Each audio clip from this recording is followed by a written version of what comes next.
Dans cette série de vidéos, je vais tenter de vous résumer la Bible chrétienne. La Bible chrétienne est constituée de deux grandes parties, l'Ancien Testament et le Nouveau Testament. L'Ancien Testament, qui correspond à la Bible juive, est lui-même subdivisé en trois parties. La première partie est la Torah, la deuxième est les Névim, et la troisième est les Ketuvim. Chaque partie est subdivisée en plusieurs livres que je ne vais pas énumérer. Dans cette vidéo, je vais résumer un seul livre, le premier livre de la Torah, qui est donc le tout premier livre de la Bible.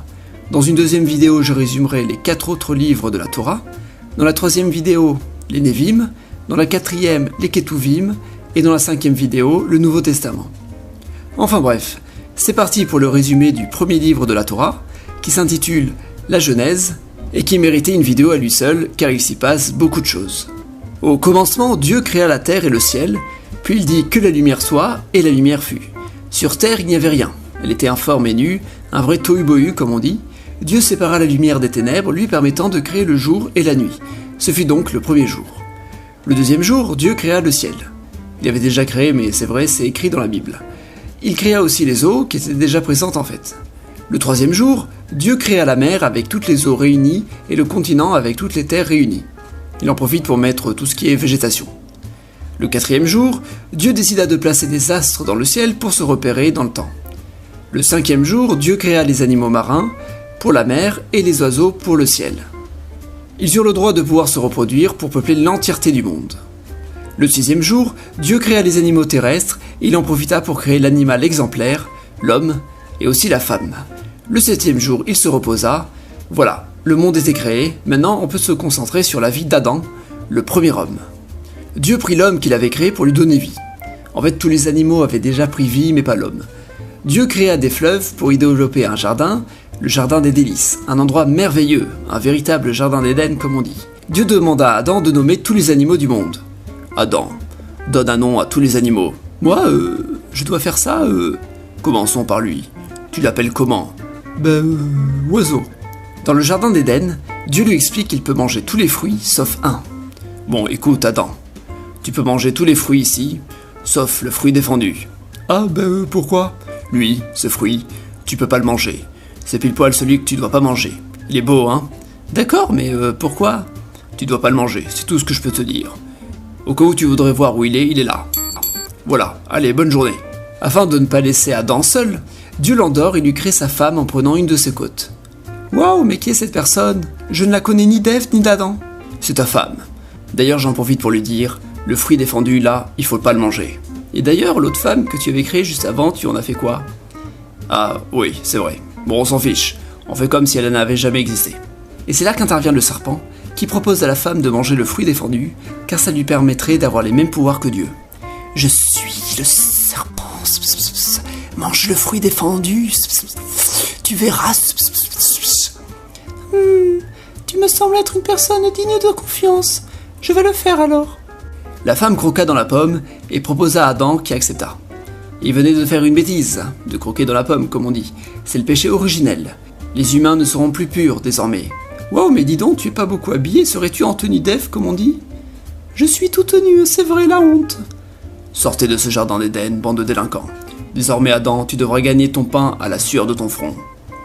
Adam en profite pour nommer la femme Ève, qui veut dire vie, car c'est grâce à Ève qu'il pourra donner la vie. Bref, Adam et Ève vont pouvoir se reproduire et être à l'origine de toute l'actuelle humanité. Ça veut dire que toi, oui toi, qui regarde cette vidéo, tu es descendant d'Adam et Ève. Enfin, si tu es un être humain, car sinon ça marche pas. Leurs deux premiers enfants furent Caïn et Abel, les deux premiers frères de l'humanité. Caïn et Abel vont offrir des cadeaux à Dieu, mais Caïn aura l'impression que Dieu préfère ceux d'Abel. Caïn va donc être à l'origine du premier homicide, et aussi du premier fratricide en tuant Abel. Bon, après on fait un petit résumé de la vie d'Adam. Adam va vivre 930 ans, et avoir de nombreux enfants, dont 7, c'est un homme, pas un nombre, qui va avoir Enos, qui va avoir Caïnan, qui va avoir Malalel, qui va avoir Jared, qui va avoir Enoch, qui va avoir Mathusalem. Ils vont tous vivre très longtemps. Ils vont tous vivre jusqu'à vieux comme Mathusalem, comme on dit. En particulier Mathusalem d'ailleurs, puisqu'il mourra à l'âge de 969 ans, le record. Mathusalem va avoir Lamech et ce dernier va avoir Noé.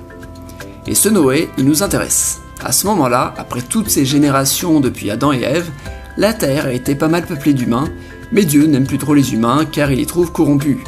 tout ça à cause du fruit défendu. Dieu demande donc à Noé de fabriquer une arche pour se sauver, lui, sa femme, ses 3 fils et leurs femmes, pendant qu'il inondera le monde sous les eaux pour tuer tous les autres humains.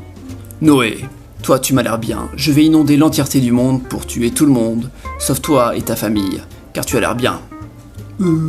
Ça c'est drastique comme solution. Tuer plein de gens pour préserver une seule lignée. Bon, construis une arche, un bateau quoi, pour pouvoir survivre, et prends avec toi un couple de chaque espèce animale. Tu as 1 semaine. Attends, mais il y a beaucoup d'animaux sur la Terre, je peux pas... Fais, je te dis. Heureusement, en 1 semaine, Noé et sa famille arrivent à récupérer tous les couples d'animaux, les 7 individus pour les animaux purs, et toute la nourriture pour tenir le temps de l'inondation. Bon, faites gaffe, car avec toute la pluie qu'il va y avoir, ça va être un vrai déluge. La pluie tomba pendant 40 jours et 40 nuits. Cette longue pluie est appelée le déluge, tout simplement. Puis ensuite, pendant 150 jours, l'eau resta à couvrir la terre, le temps que tous les autres humains meurent et tous les autres animaux terrestres aussi d'ailleurs. Et pouf, un jour, l'arche finit par toucher le sol, en Arménie. Alors, comme ça, on est en Arménie, je ne savais pas que le concept d'Arménie avait déjà été inventé à cette époque antédiluvienne. Noé envoie donc un corbeau, puis une colombe, puis à nouveau une colombe, qui lui ramène une feuille d'olivier. La colombe a ramené une feuille d'olivier, ça veut dire que l'inondation est terminée. Papa, il suffisait de regarder au sol. Ah oui, c'est vrai. Pour remercier Dieu, Noé décide de créer un petit holocauste avec quelques animaux. Merci Dieu, pour nous avoir sauvés. Je suis en train de brûler des animaux pour te remercier. Merci, ça me fait bien plaisir quand tu fais ça. Ensuite, Noé va cultiver des vignes, mais il va s'endormir dans les vignes du Seigneur. Il va être ivre-mort, quoi. Cam va le voir. Oh, le nul! Oh, il est complètement ivre! Et venez voir, mes frères! Venez le voir comme il est nul! Cam, ça ne se fait pas de se moquer de papa ainsi. Cachons donc ce Noé avec un manteau. Cam, ce n'est pas bien ce que tu as fait. En punition, je vais maudire ton fils, Canaan. Oula, attendez, je suis Canaan, moi personnellement, je n'ai rien fait, c'est pas juste de me punir moi. C'est moi Dieu, c'est moi qui décide. Les 3 fils de Noé, Sem, Cam et Japhet, sont à l'origine de l'entière humanité actuelle. Eh oui, toi qui regardes cette vidéo, tu descends soit de Sem, soit de Cam, ou soit de Japhet. Incroyable, non? Sem est à l'origine des peuples sémitiques, par exemple les Arabes et les Hébreux. Cam est à l'origine des peuples kémitiques, par exemple les Égyptiens, les Berbères et les Éthiopiens. Japhet est à l'origine des peuples indo-européens, par exemple les Iraniens, les Celtes, les Grecs. Trop bien! Juste une question, tous les peuples originaires d'Amérique, d'Afrique subsaharienne, d'Asie orientale et d'Océanie, ils viennent d'où? Bon bref, allez, on continue l'histoire là. Les descendants de Japhet, Cam et Sem vont former au fil des générations différents peuples qui parlent plusieurs langues. Sauf que tous les peuples parlaient la même langue. Oui, dans la Genèse, parfois, il y a des contradictions.